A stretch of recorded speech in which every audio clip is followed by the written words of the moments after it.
नमस्कार, आप सबका मेरे YouTube चैनल एग्ज़ाम तक में स्वागत है।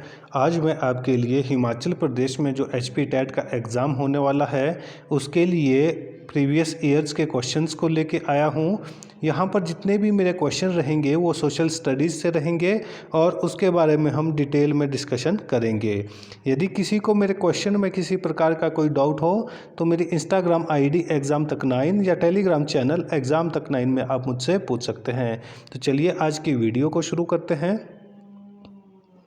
हमारा पहला प्रश्न है, rise of the Maratha power नामक पुस्तक किसने लिखी है। तो ये इम्पोर्टेंट क्वेश्चन है कि rise of the Maratha power नामक पुस्तक किसने लिखी है। ए महात्मा गांधी, बी रविंद्रनाथ टैगोर, सी महादेव गोविंद रानाडे, डी बाल गंगाधर तिलक। तो इसका सही आंसर होगा हमारे पास ऑप्शन सी, महादेव गोविंद रानाडे। तो जो rise of the Maratha power पुस्तक है तो ये किसने लिखी है, तो ये हमारे पास महादेव गोविंद रानाडे ने लिखी है। तो जो ये पुस्तक है इसमें भारत में जो मराठा साम्राज्य था तो मराठा साम्राज्य के इतिहास और उत्थान पर चर्चा की गई है। हमारा अगला क्वेश्चन है, गुप्त काल में सोने की मुद्रा को क्या कहा जाता था। तो गुप्ता टाइम पीरियड के बारे में मैंने आपको बता दिया है। तो गुप्त काल में जो सोने की मुद्रा होती थी तो उसको क्या कहा जाता था। ए दिनार, बी कांस्यापर्ण, सी निष्का, डी उपरोक्त में से कोई नहीं। तो इसका सही आंसर होगा ऑप्शन ए दिनार। तो गुप्त काल में जो सोने की मुद्रा होती थी तो उसको क्या कहा जाता था, तो उसको दिनार कहा जाता था। और यह व्यापक रूप से गुप्ता साम्राज्य था, गुप्ता साम्राज्यों में यह फैला हुआ था या प्रचलित थी। जो कांस्यापर्ण है इसके बारे में मैं आपको बता देता हूँ। कांस्यापर्ण जो हमारे पास है यह एक प्राचीन भारत में प्रयुक्त होने वाली चांदी का सिक्का था। ये किस चीज़ का सिक्का था, तो ये हमारे पास चांदी का सिक्का था। जबकि जो हमारे पास दिनार है तो ये किस चीज़ का सिक्का है, तो ये हमारे पास सोने की मुद्रा है। तो ये आपको पता होना चाहिए कि जो दिनार है ये सोने का था, जबकि जो कांस्यापर्ण है तो ये प्राचीन भारत में एक प्रयुक्त होने वाला चांदी का सिक्का था जो मौर्य काल से शामिल था। तो ये किस काल में था, तो ये मौर्य काल में था। जबकि जो दिनार है ये किस काल में थी, तो दिनार हमारे पास गुप्ता टाइम पीरियड में है। तो अगली बार क्वेश्चन पूछा जा सकता है कि जो कांस्यापर्ण है तो यह किस प्रकार की मुद्रा थी, तो ये हमारे पास चांदी की मुद्रा थी। और ये किस काल में प्रचलित थी, तो ये हमारे पास मौर्य काल में प्रचलित थी। और उसके बाद जो हमारे पास अगला जो यहाँ पर सिक्का दिया गया था तो वो था निष्का। तो निष्का भी एक स्वर्ण की मतलब सोने की मुद्रा थी। कौन सा, निष्का। तो इसके बारे में भी आपको पता होना चाहिए कि जो निष्का है तो ये वैदिक काल में था। जबकि जो दिनार था ये किस काल में था, दिनार हमारे पास गुप्ता काल में था। कांस्यापर्ण हमारे पास चांदी का सिक्का था जो हमारे पास मौर्य साम्राज्य के टाइम पे था। और जो निष्का है ये सोने का सिक्का था और ये किसके काल में था, तो ये हमारे पास वैदिक काल में हमारे को देखने को मिलता है। और ये हमारे पास जो गुप्ता टाइम पीरियड है निष्का, तो गुप्ता टाइम पीरियड में निष्का देखने को नहीं मिलता है। तो ये भी एक इम्पोर्टेंट क्वेश्चन है। हमारा अगला क्वेश्चन है, यूरोपीय संघ का मुख्यालय स्थित है। तो यहाँ पर यूरोपीय संघ के बारे में पूछा गया है कि जो यूरोपीय संघ है तो उसका मुख्यालय कहाँ पर स्थित है। ए जर्मनी में, बी फ्रांस में, सी बेल्जियम में, डी ऑस्ट्रिया में। तो इसका सही आंसर होगा हमारे पास ऑप्शन सी बेल्जियम। जो हमारे पास यूरोपीय संघ है तो यूरोपीय संघ का मुख्यालय कहाँ पर है, तो यूरोपीय संघ का मुख्यालय हमारे पास बेल्जियम में है। यदि यहाँ पर हमारे पास बेल्जियम नहीं दिया हुआ होगा तो वहाँ पर हमारे पास ब्रुसेल दिया होगा। क्या दिया हुआ होगा, ब्रुसेल। और ब्रुसेल कहाँ पर है, तो ब्रुसेल हमारे पास बेल्जियम में है। कहाँ पर स्थित है ब्रुसेल, तो ब्रुसेल बेल्जियम में स्थित है। तो इन दोनों में से आपके पास ऑप्शन में एक दिया हुआ होगा कि यूरोपीय संघ का मुख्यालय कहाँ पर है, या ब्रुसेल दिया हुआ होगा या तो आपके पास वहाँ पर बेल्जियम दिया हुआ होगा। और जो यूरोपीय संघ है तो यूरोपीय संघ की स्थापना कब की गई ये भी आपको पता होना चाहिए। तो यूरोपीय संघ की स्थापना 1 नवंबर 1993 को हुई थी। कब हुई थी? 1 नवंबर 1993 को यूरोपीय संघ की स्थापना हुई थी। तो ये भी आपको पता होना चाहिए। और यह संधि 28 देशों द्वारा हस्ताक्षरित की गई थी। कब? 1993 में। तो 1993 में यूरोपीय संघ में कितने देश थे? तो उस समय इसमें 28 देश थे। परंतु प्रेजेंट टाइम में कितने देश हैं? तो प्रेजेंट टाइम में इसमें 27 देश है, जिसमें से जो हमारे पास यूके है, यूनाइटेड किंगडम, वह 2020 में इससे बाहर हो गया है। तो ये भी आपको पता होना चाहिए कि ईयू से अभी कौन सा देश बाहर हुआ है। तो ईयू से हमारे पास, मतलब यूरोपीय संघ से हमारे पास यूनाइटेड किंगडम यूके बाहर हुआ है। और अब इसमें कितने सदस्य देश रह गए हैं? तो अब इसमें 27 सदस्य देश रह गए हैं। और इसकी स्थापना कब की गई थी? तो हमारे पास जो यूरोपीय संघ है, तो यूरोपीय संघ की स्थापना 1 नवंबर 1993 को की गई थी। तो हमारा अगला क्वेश्चन है, भारतीय संविधान सभा की प्रथम बैठक की अध्यक्षता किसने की थी? ये मोस्ट इंपॉर्टेंट क्वेश्चन है, इंडियन पॉलिटी का क्वेश्चन है। तो ये एग्जाम में बहुत बार पूछा जाता है कि जो भारतीय संविधान सभा है उसकी प्रथम बैठक की अध्यक्षता किसने की? A B R Ambedkar, B doctor Rajendra Prasad, C P Upendra, D Sachchidanand Sinha. तो इसका सही आंसर होगा हमारे पास ऑप्शन डी, सच्चिदानंद सिन्हा। जो भारतीय संविधान सभा है, तो भारतीय संविधान सभा का गठन कब किया गया था? 1946 में किया गया था। ये क्वेश्चन भी एग्जाम में पूछा जाता है। तो भारतीय संविधान सभा की जो प्रथम बैठक हुई थी, तो उसके अध्यक्ष कौन चुने गए थे? तो उसके अध्यक्ष सच्चिदानंद सिन्हा चुने गए थे। भारतीय संविधान सभा की पहली बैठक 9 दिसंबर 1940 को हुई थी। ये भी एग्जाम में पूछा जाता है कि जो हमारे पास भारतीय संविधान सभा है, तो इसकी बैठक, पहली बैठक कब हुई थी? इसकी पहली बैठक हमारे पास 9 दिसंबर 1946 को हुई थी। तो यहाँ पर मैंने आपको बता दिया था कि जो भारतीय संविधान सभा है उसका गठन कब किया गया? तो भारतीय संविधान सभा का गठन 1946 को किया गया था। और जब इसकी पहली बैठक की गई थी, तो डॉक्टर सच्चिदानंद सिन्हा इसमें सबसे बुजुर्ग सदस्य थे, जिनको क्या चुना गया था? संविधान सभा का अस्थाई अध्यक्ष चुना गया था। किस प्रकार का अध्यक्ष चुना गया था? अस्थाई अध्यक्ष चुना गया था। और जो इसकी दूसरी बैठक हुई वो 11 दिसंबर 1946 को हुई। कब हुई? 11 दिसंबर 1946 को होती है इसकी दूसरी बैठक। तो उसकी जो अध्यक्षता की गई थी, तो वो किसने की थी? उसको दूसरे जो इसके स्थायी रूप से अध्यक्ष बने थे हमारे पास संविधान सभा के, वो बने थे डॉक्टर राजेंद्र प्रसाद। तो ये इंपॉर्टेंट क्वेश्चन है। यहाँ पर बहुत सारे जो बच्चे होते हैं वो कन्फ्यूज हो जाते हैं। तो यहाँ पर मैं आपको क्लियर कर देता हूँ कि भारतीय संविधान सभा की जो पहली बैठक हुई थी वह 9 दिसंबर 1946 को हुई थी। और इसकी जो अध्यक्षता की थी, जो सबसे बुजुर्ग व्यक्ति थे, इसके सदस्य थे, वो कौन थे? डॉक्टर सच्चिदानंद सिन्हा थे। तो उनको अस्थाई अध्यक्ष बनाया गया था। लेकिन जब इसकी सेकंड जो हमारे पास बैठक होती है, तो सेकंड बैठक 11 दिसंबर 1946 को होती है। और वहाँ पर उसकी अध्यक्षता कौन करता है? तो उसकी अध्यक्षता डॉक्टर राजेंद्र प्रसाद के द्वारा की जाती है।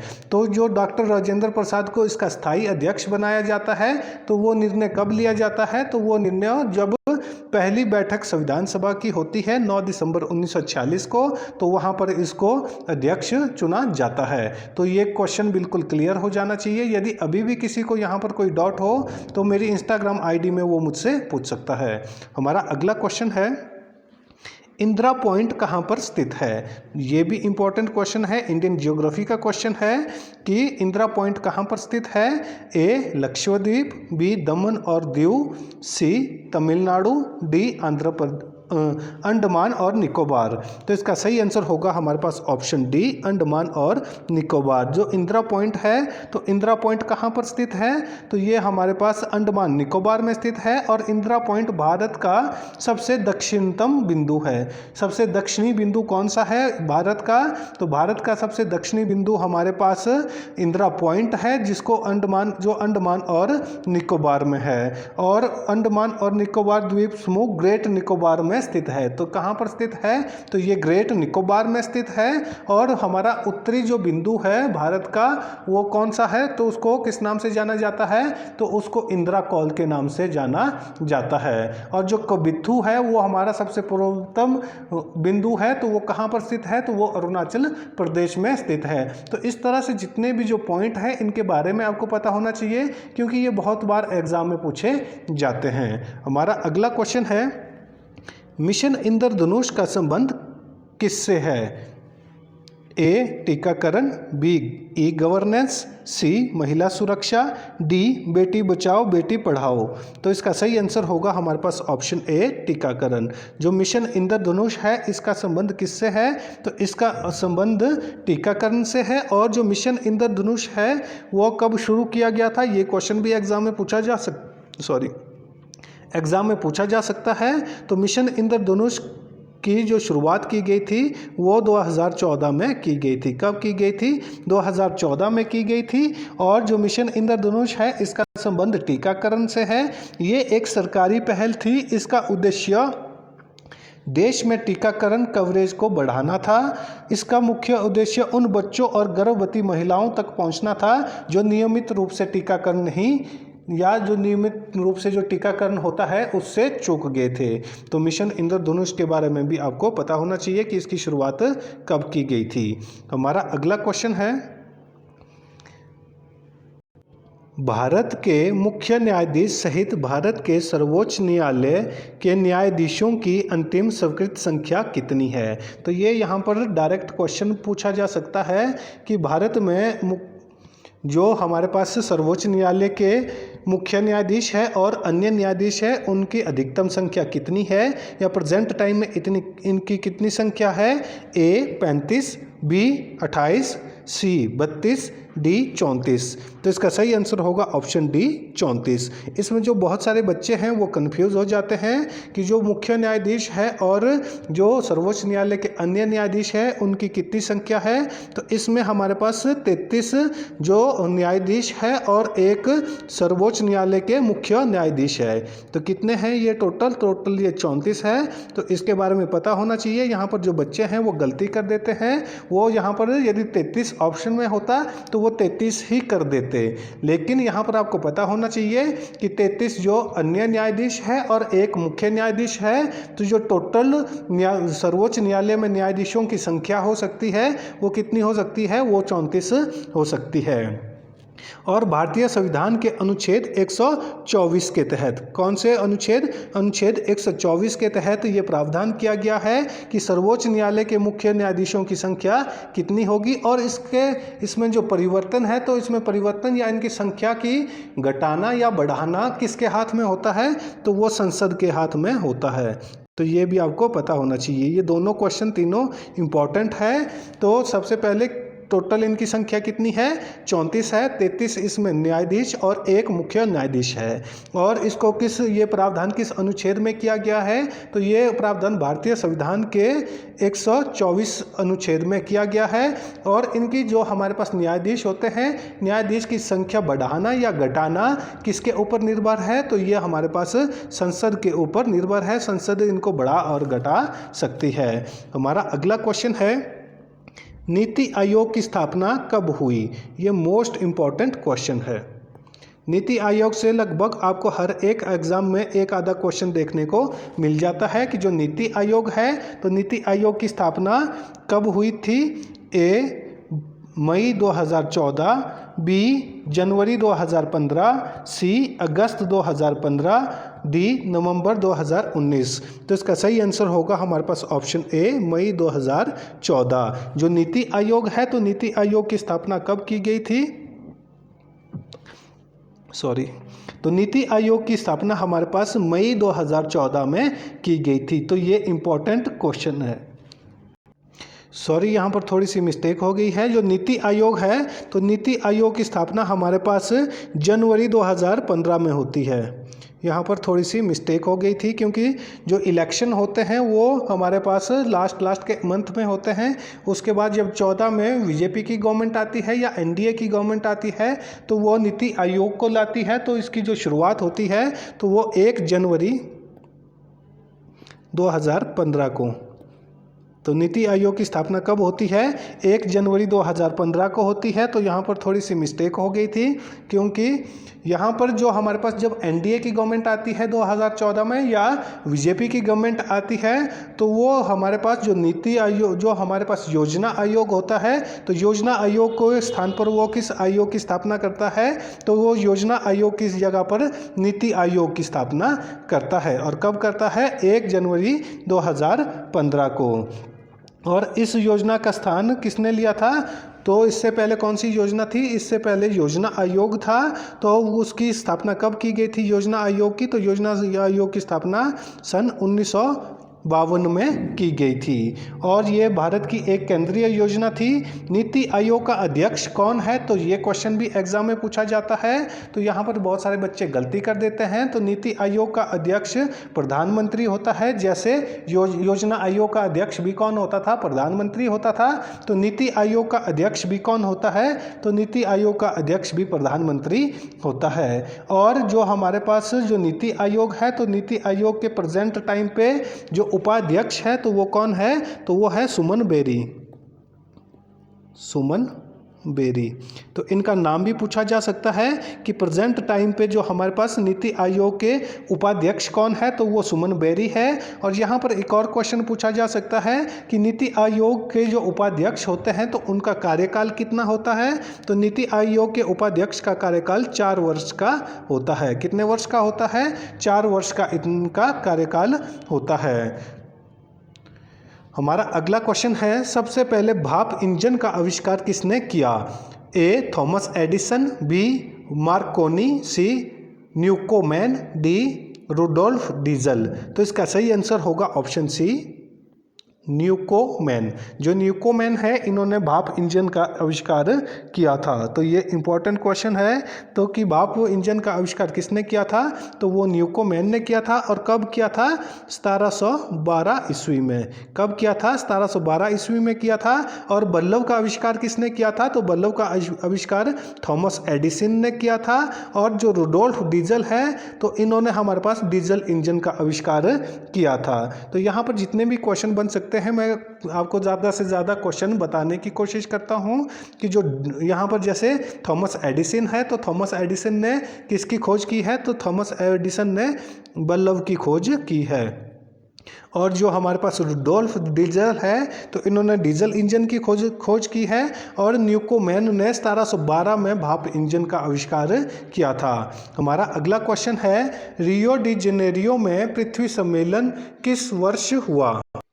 ए 1991, बी 1992, सी 1993, डी 2001। तो इसका सही आंसर होगा हमारे पास option B, 1992। Rio de Janeiro में जो पृथ्वी सम्मेलन हुआ था, तो वो कब हुआ था? तो वो हमारे पास 1992 में हुआ था। और ये एक पर्यावरण से संबंधित सम्मेलन था। और ये सम्मेलन कब हुआ था? 1 जून 1992 में ब्राज़ील के रियो डी जेनेरियो में हुआ था। तो ये भी आपको पता होना चाहिए कि जो रियो डी जेनेरियो है, तो ये कहाँ पर स्थित है? तो ये हमारे पास ब्राज़ील में स्थित है। कहाँ पर स्थित है? तो ये हमारे पास ब्राज़ील में स्थित है। और कब हुआ था? 1 जून 1992।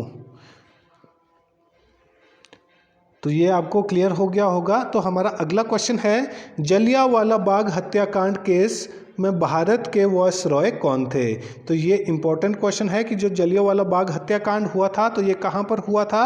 तो ये हमारे पास पंजाब के अमृतसर में हुआ था। और कब हुआ था? तो ये हमारे पास 13 अप्रैल 1919 को हुआ था। कब हुआ था? 13 अप्रैल 1919 को। तो ये डेट भी आपको पता होना चाहिए कि जो जलियांवाला बाग हत्याकांड हुआ था, तो ये कब हुआ था? तो ये हमारे पास 13 अप्रैल 1919 को हुआ था। और कौन से दिन हुआ था? तो वो लोहड़ी के दिन हुआ था। कौन सा त्यौहार के दिन हुआ था? तो लोहड़ी के त्यौहार के दिन हुआ था। कौन सा कांड? जलियांवाला बाग हत्याकांड। तो यहाँ पर पूछा गया है कि जलियांवाला बाग हत्याकांड केस में भारत के वायसरॉय कौन थे?